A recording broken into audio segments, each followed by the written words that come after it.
dans une nouvelle vidéo et on se retrouve pour un petit tag que j'ai trouvé sur la chaîne de Evans Bookish. J'ai mon téléphone en dessous avec les petites questions. En fait c'est un tag qu'elle a remasterisé un peu, donc voilà, je trouve sympa. C'est donc la transition l'ivresse de 2021 à 2022 et du coup on va commencer sans plus tarder. Donc la première question c'est: y a-t-il des livres ou des sagas que tu as commencé l'année dernière et que tu dois ou veux terminer?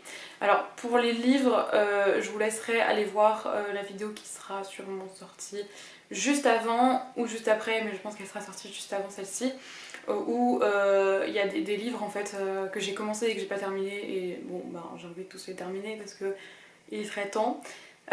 Voilà, mais sinon on va plus parler du coup là des sagas que du coup je voudrais, enfin que j'ai commencé donc l'année dernière et que je voudrais terminer cette année, et il y en a deux. La première, il s'agit de la saga de la fiancée de Caracas, le tome 2 est sorti l'année dernière. Ah mais attendez, je l'ai commencé... Ah oui non mais attendez, je dis des bêtises. Du coup je l'ai pas commencé l'année dernière ce livre là. Je sais plus. Non bah non, c'était l'année d'avant. On va dire que ça compte quand même. Bref, maintenant que je vous le montre, voilà, c'est en tout cas une saga que j'aimerais terminer, même si du coup je l'ai pas commencé. Je crois que du coup, c'est sorti en 2020, je l'ai commencé en 2020. Oui, bon, finalement je l'ai commencé en 2020, mais c'est pas grave. C'est une saga que j'aimerais bien terminer parce que il serait temps, mais il faudrait que je relise le premier tome pour pouvoir enchaîner avec le deuxième, parce que j'ai très peu de souvenirs de ce tome-ci. C'est le livre que j'ai le moins aimé pour l'instant de Caracas. Mais bon, à voir ce qu'il y a, comment est le tome 2. J'ai une amie qui l'a lu et qui m'a dit que le tome 2 était pas ouf et que ça répondait pas forcément à toutes ses questions. Donc on verra, mais il me semble que c'est qu'une duologie, donc voilà, ça serait pas mal de pouvoir la terminer. Et ensuite, cette saga, cette fois-ci, je suis sûre que je l'ai commencé en 2021. Il s'agit du coup de la saga du Peuple de l'air. C'est ça, il me semble, le nom de la saga. Mais du coup, du Prince Cruel. Donc là, c'est le tome 2, Le Roi Maléfique, et le tome 3 sort cette année. Le troisième et dernier tome. Après, il y a des petits tomes compagnons. J'ai ici Les Sœurs Perdues. Donc... voilà, mais voilà, ça c'est une saga que j'aimerais terminer. C'est une saga que j'adore, qui fait maintenant partie de mes sagas préférées, donc j'ai juste trop hâte de lire la suite. Ensuite, la question 2: y a-t-il un livre qui t'a servi de transition entre l'année dernière et la nouvelle année? Non, pas vraiment, enfin même pas du tout, je sais pas... Enfin non. Bref. Question suivante. Question 3, quelle est la sortie que tu attends avec le plus d'impatience cette année? Il y en a deux. Du coup, le tome 3 de la saga, voilà, du Prince Cruel, parce que comme je vous ai dit, c'était des coups de cœur monumentaux. Si vous n'êtes pas au courant, maintenant vous l'êtes. Mais voilà, du coup j'ai trop hâte de lire la suite. Je serai en formation à ce moment là, donc clairement je vais voir, mais je vais peut-être le lire qu'après ma formation, mais franchement voilà, bref. Je vous raconte ma vie, on s'en fout. Et le deuxième, il s'agit du tome 2 de La Carte des Confins, qui doit sortir début avril, le 3 je crois, ou le 4, un truc comme ça. Le 4 je crois.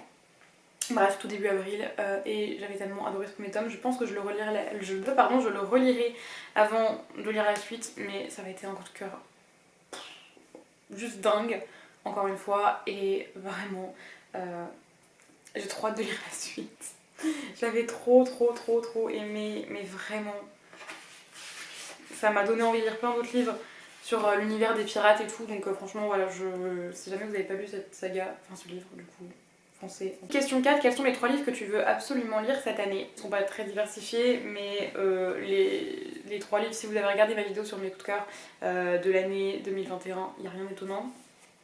Mais du coup, j'aimerais absolument lire le tome 3 du Prince Cruel, le tome 2 de La Carte des Confins et le tome 2 de La Faucheuse.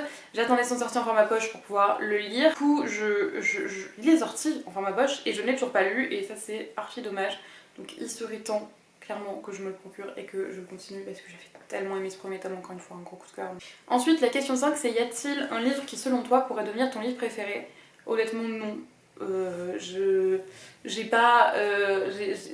peux pas deviner à l'avance un livre préféré, vraiment non, je trouve ça trop précis. Je sais que là, les 3 livres que je vous ai présentés avant, c'est des livres que j'ai sûrement adoré, les suites de ces sagas là, mais de là à dire ça deviendra mon livre préféré, je pense pas, j'ai pas de livre en tête comme ça, voilà. Et ensuite 6, quel est le dernier livre que tu as acheté avant le passage à la nouvelle année? En sachant que j'achète très peu de livres depuis quelques mois, c'est pour ça que vous n'avez pas vu de book haul depuis très longtemps. Mais le dernier livre que j'ai acheté à sa sortie, c'est le tome 2 de l'Ascension de Camelot, donc la trahison de Camelot, écrit par Kristen White et publié chez Le Sexus. J'ai la version hardback, c'est pour ça que j'ai acheté dès sa sortie. C'est un livre que j'ai commencé, j'ai lu le premier chapitre, mais j'ai pas encore continué. Et waouh, j'avais adoré le premier tome, ça n'a pas été un coup de cœur, mais ça avait été une très bonne lecture, et du coup j'avais trop envie de lire la suite. Mais ça n'est pas encore chose faite. Donc voilà, il serait temps, parce que j'aimerais bien avoir un minimum de souvenirs du premier tome pour pouvoir enchaîner avec celui-ci. Donc voilà, du coup pour cette vidéo, c'est une vidéo qui est assez courte, mais j'aime bien de temps en temps faire des vidéos courtes, comme ça, ça me prend moins de temps à monter, etc. Et en plus, ça vous fait une vidéo qui est très courte à regarder, quand vous n'avez pas beaucoup de temps et que vous avez envie de regarder une petite vidéo. Moi je sais que ça me fait plaisir d'avoir des fois des petites vidéos à regarder, donc voilà, j'espère que la vidéo vous a plu. On dirait vraiment que je suis hyper blanche, que je suis malade à la caméra, mais non, tout va bien. Bref, peu importe, là n'est pas le sujet.